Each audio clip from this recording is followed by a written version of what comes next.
নমস্কাৰ, মোৰ নাম ডক্টৰ মধুস্মিতা কোচ। মই পেছাত এগৰাকী ফিজিঅথেৰাপিষ্ট। বৰ্তমান অসমৰ এখন আগশাৰীৰ মেডিকেল কলেজত মই কৰ্মৰত। শিক্ষা বিষয়ে যদি মই ক'বলৈ যাওঁ, মই ফিজিঅথেৰাপিত অৰ্থোপেডিক্স এণ্ড স্পৰ্টছ ফিজিঅথেৰাপিত মাষ্টাৰ ডিগ্ৰী কৰিছোঁ, তাৰ লগতে ডক্টৰেট ডিগ্ৰীও কৰিছোঁ। ইয়াৰ উপৰিও ক্লিনিকেল ডায়েট এণ্ড নিউট্ৰিশ্যনত মোৰ ডিপ্ল'মা আছে আৰু এণ্টিনেটাল এণ্ড পষ্টনেটাল ফিজিঅথেৰাপি এক্সাৰচাইজ প্ৰেছক্ৰিপশ্যনতো মোৰ ডিপ্ল'মা আছে। ফিজিঅথেৰাপি আজিকালিৰ আধুনিক চিকিৎসা বিজ্ঞানৰ এটি অতি মহত্বপূৰ্ণ শাখা। কিন্তু কি হয়, আমাৰ সমাজত ইয়াৰ বহুত বেছি এটা সজাগতা নাই বুলি ক'ব পৰা যায়। সেইবাবে এই চেনেলটোৰ জৰিয়তে মই এটা চেষ্টা কৰিম বুলি ভাবিছোঁ, যাতে আমাৰ অসমৰ মানুহখিনিক, অসমৰ গাঁৱে ভূঞে থকা মানুহখিনিকো জনাব পাৰোঁ যে ফিজিঅথেৰাপিনো কি। যিহেতু মই এখন মেডিকেল কলেজত কৰ্মৰত বুলি আপোনালোকক ক'লোঁ, দিনটো OPDত যেতিয়া পেচেণ্ট চাওঁ, দেখোঁ যে অসমৰ বহুত চুকে কোণে থকা মানুহ কিছুমান অসুবিধা লৈ আমাৰ ডিপাৰ্টমেণ্টলৈ আহে। আৰু যেতিয়া তেওঁলোক আহে, তেওঁলোকে কয় যে তেওঁলোকৰ জেগাত হেনো ফিজিঅথেৰাপি বোলা বিভাগটোৰ কোনো চিকিৎসক নাই। সেইবাবে মই ভাবিলোঁ এই চেনেলটোৱে হয়তো কিছু সংখ্যক তেনেকুৱা মানুহকো হেল্প কৰিব, সহায় কৰিব, যাতে তেওঁলোকে কিছুমান এনেকুৱা ধৰণৰ বেমাৰ আজাৰৰ কি ট্ৰিটমেণ্ট হয় বা কি এক্সাৰচাইজ হয়, ঘৰতে থাকি ইউটিউবৰ জৰিয়তে মোৰ পৰা শিকিব পাৰিব। ফিজিঅথেৰাপি এটা শিশুৰ জন্মৰ পৰা মানুহৰ গোটেই জীৱন কাল আৰু তেওঁ মৃত্যু পৰ্যন্ত, হয়তো যেতিয়া তেওঁ ICUত থাকিব বা তেওঁ বুঢ়া বয়সৰ সময়ত যিখিনি মাংস পেশী আৰু গাঁঠিৰ তেওঁৰ বিষ অনুভৱ কৰিব, সেই তাৰ পৰা পৰিত্ৰাণ পাবলৈ হয়তো মানে ফ্ৰম বাৰ্থ টু ডেথ ফিজিঅথেৰাপিৰ ৰোল আছে। ফিজিঅথেৰাপিৰ বহুত এটা মহত্বপূৰ্ণ ভূমিকা আছে, যিটোৰ বিষয়ে আমাৰ সমাজত সজাগতা নাই। সেইটোৱে মোৰ এই চেনেলৰ মূল উদ্দেশ্য হ'ব যে মই আপোনালোকক ইয়াৰ বিষয়ে অলপমান অৱগত কৰাব পাৰোঁ। ইয়াৰ উপৰিও যিহেতু ডায়েট এণ্ড নিউট্ৰিশ্যনৰো অলপমান মোৰ নলেজ আছে, মই অলপমান আপোনালোকক ফিটনেছ ৰিলেটেড কিছুমান ভিডিঅ' বনাই দেখাম, য'ত আপোনালোকে নিজৰ শৰীৰৰ স্বাস্থ্য এটা ভাল যত্ন ল'বলৈ শিকিব। আৰু এণ্টিনেটেল আৰু পষ্টনেটেল ফিজিঅথেৰাপিৰ বিষয়েও মই অলপমান আলোচনা কৰিম। এণ্টিনেটেল মানে যেতিয়া এগৰাকী মহিলা গৰ্ভৱতী হয় আৰু সেই গোটেই কালচোৱাত তেওঁৰ যিখিনি অসুবিধা হয় মাংসপেশী আৰু গাঁঠিৰ ৰিলেটেড, সেইখিনিৰ পৰা কেনেকৈ তেওঁ উপশম পাব পাৰে, পৰিত্ৰাণ পাব পাৰে, বা তেনেকুৱা ধৰণৰ অসুবিধা নহ'বলৈ তেওঁ কি ধৰণৰ এক্সাৰচাইজ কৰিব পাৰে, কি ধৰণৰ ব্যায়াম কৰিব পাৰে বা কি ধৰণৰ প্ৰিভেনশ্যন ল'ব পাৰে, সেই বিষয়ে মই এই চেনেলটোত আপোনালোকৰ লগত কথা বতৰা পাতিম। ইয়াৰ উপৰিও মই পষ্টনেটাল ফিজিঅথেৰাপিৰ বিষয়েও অলপমান আপোনালোকক জনাম। পষ্টনেটাল মানে সেই সময়ছোৱা যেতিয়া এগৰাকী মহিলাই ডেলিভাৰী কৰে আৰু তাৰ আগলৈ কিছু সময় যেতিয়া তেওঁৰ এই ডেলিভাৰী প্ৰচেছটোৰ পৰা ওলাই আহিবলৈ চেষ্টা কৰে। যিসকল ভিউৱাৰে মোক এতিয়া চাই আছে, তাৰ মাজৰ যিসকল মাতৃ, তেওঁলোকে এটা কথাৰ লগত নিশ্চয় একমত হ'ব যে মাতৃত্বই আমাক একেবাৰে সলনি কৰি পেলায়। মানে মই নিজেও এগৰাকী মাতৃ, মই এইটো কথা বুজি উঠিছোঁ যে শাৰীৰিক আৰু মানসিকভাৱে মই মাতৃ হোৱাৰ পিছত বহু সলনি হৈছোঁ।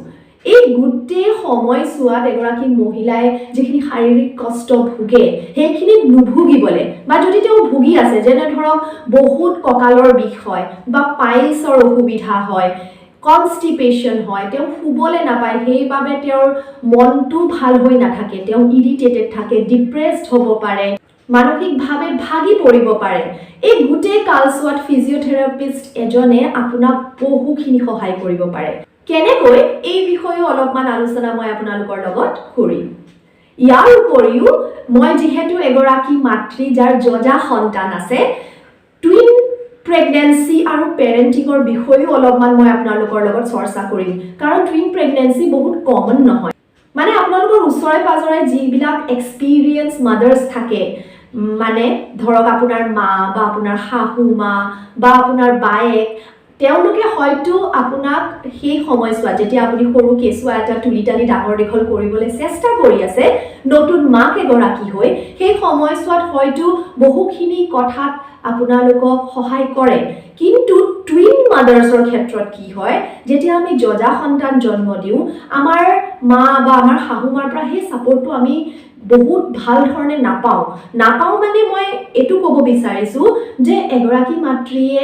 এটা সন্তান যি ধৰণে ডাঙৰ কৰে দুটা সন্তান ডাঙৰ কৰিবলৈ বহুত বেলেগ অসুবিধাৰ তেওঁ সন্মুখীন হয় সেই কাৰণে যিগৰাকী মাতৃয়ে ধৰক আপোনাৰ মাক বা শাহুৱেকে যদি যজা সন্তান ডাঙৰ কৰা তেওঁলোকৰ এক্সপিৰিয়েন্স নাই আপোনাৰ মানসিক বিশেষকে অসুবিধাখিনি বুজি নাপাব মানে যিবিলাক চ্যালেঞ্জ আমি কওঁ কেঁচুৱাটো ফুলে শুই যাব লাগে কিন্তু এগৰাকী যজা সন্তানৰ মাতৃয়ে হেয়া কৰিব নোৱাৰে এটা কেঁচুৱা শুৱাৰ পিছত ইটো দেখোন উঠিয়ে যায়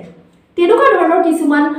অসুবিধাৰ সন্মুখীন যেতিয়া তেওঁ হয় কি ধৰণে তেনেকুৱা অসুবিধাৰ পৰা তেওঁ পৰিত্ৰাণ পাব পাৰিব মই কেনেকৈ মোৰ নিজৰ এই কালচোৱাত এই সময়খিনিত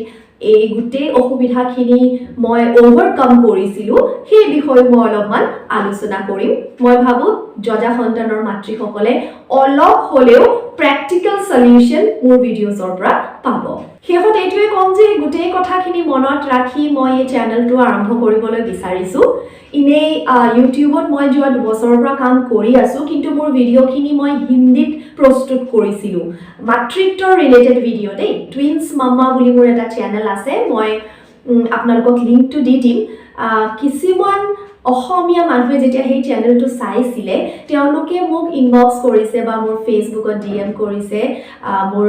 ইনষ্টাৰ পেজত ডিএম কৰিছে যে মেম আপুনি যদি অসমীয়াত ভিডিঅ' নবনাই কিয় হিন্দীত মূলতে মই ভিডিঅ' এই কাৰণে বনাইছিলো মই ভাবিছিলো এটা ব্ৰড অডিয়েন্সক মই ক্যাটাৰ কৰিব পাৰিম মানে হিন্দী ভাষী মানুহে মোৰ কথাখিনি বুজি পাব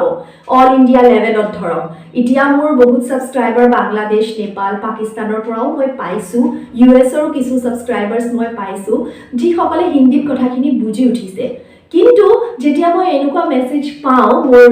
ইনবক্সত মই এটো ভাবো যে হয়তো অসমীয়া মানুহখিনিয়ে বহুত বেছি মোৰ ভিডিঅ'ৰ লগত ৰিলেট কৰিব পৰা নাই বা মই হয়তো তেওঁলোকৰ বহুত ওচৰ চাপিব পৰা নাই কাৰণ হিন্দীত বুজি উঠাটো বেলেগ কথা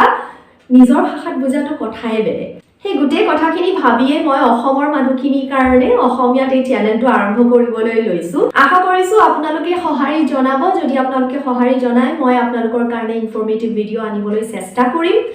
চেনেলটো সাবস্ক্ৰাইব কৰি লব আৰু নটিফিকেশন বেলটো হিট কৰি দিব যাতে মোৰ নতুন ভিডিঅ'ছ আহিলে আপোনালোকে সোনকালে গম পায় আজিলৈ আহো অহা ভিডিঅ'ত আপোনালোকক লগ পাম এটি ইনফৰমেটিভ টপিক লৈ ধন্যবাদ